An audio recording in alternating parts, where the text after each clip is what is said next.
헌법재판소는 윤석열 대통령 변호인단이 제기했던 2020년 4.15 총선 당시 인천 연수울 투표자 수 검증 요청을 두 차례 모두 기각했습니다.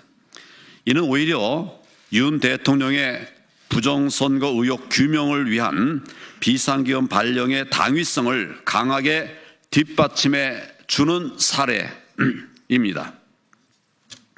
왜냐하면 국민이 선출한 대통령이 탄핵 심판을 받고 있는 이 상황에서 대통령이 요청한 부정선거 관련 증거 조사조차 헌법재판소에 의해서 거절되는 것이 대한민국의 현실이기 때문입니다.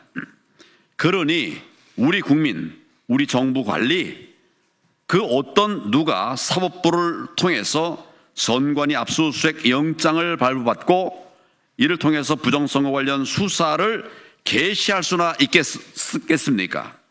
윤석열 대통령의 비상계엄 선포 당시에 선관위에는 297명의 계엄군이 배치되었고 이 숫자는 국회 투입 병력 280명을 상회합니다. 비상계엄의 방점이 국회보다 선관위에 찍혀 있었음을 반증합니다.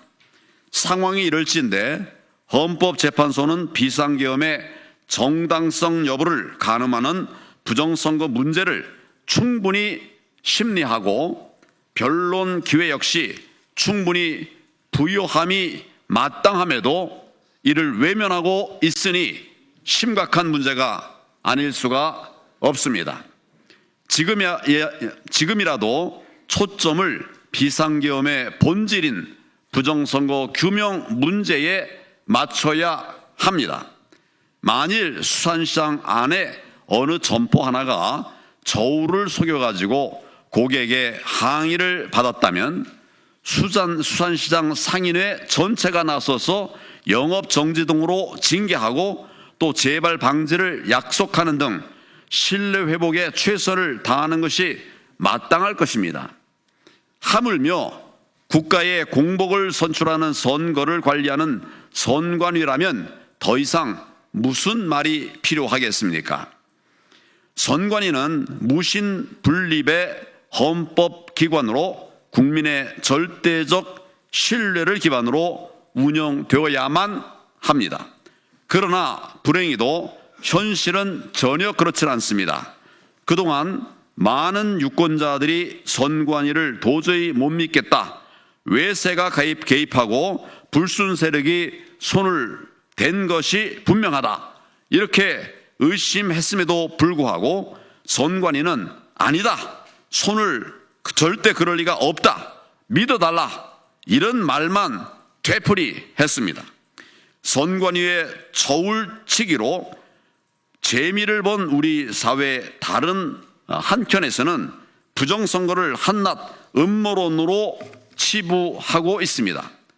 그러나 캐나다는 지난 1월 28일 중국 등 외국의 총선 개입과 관련한 정부 차원의 공식 조사 보고서를 발표했는데 이 보고서에는 중국이 2019년과 2021년 두 차례 캐나다 총선에 개입한 사실을 적고 있습니다.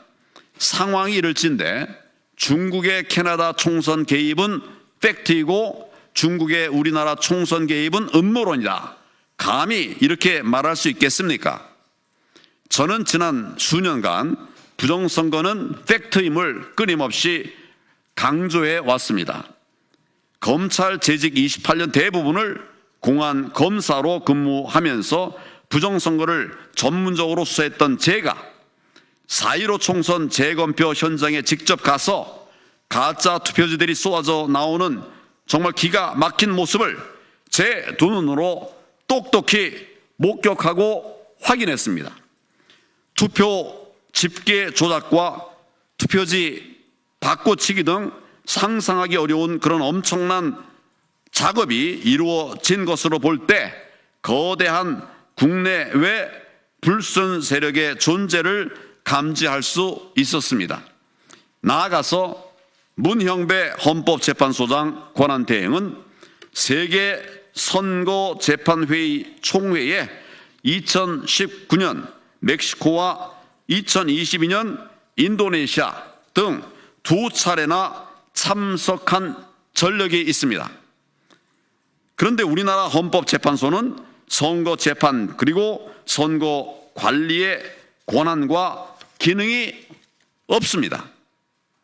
그러니 직무와 무관한 해외 출장을 다녀왔다고 할 수 있는 것입니다. 이러한 선거 관련 국제기구 총회에 헌법재판관이 참석할 수 있는 계기가 마련된 것은 선관위의 주선 또는 연계가 없이는 불가능할 일입니다. 헌재가 탄핵 심판의 심리에서 부정선거 문제 다루기를 기피하는 것이 바로 이러한 연유 때문은 아닌지 강한 의심이 듭니다.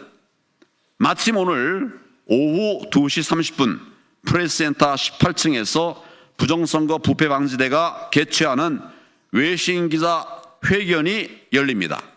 주제는 비상계엄과 부정선거 카르텔입니다. 영한, 한영 동시 번역도 제공합니다.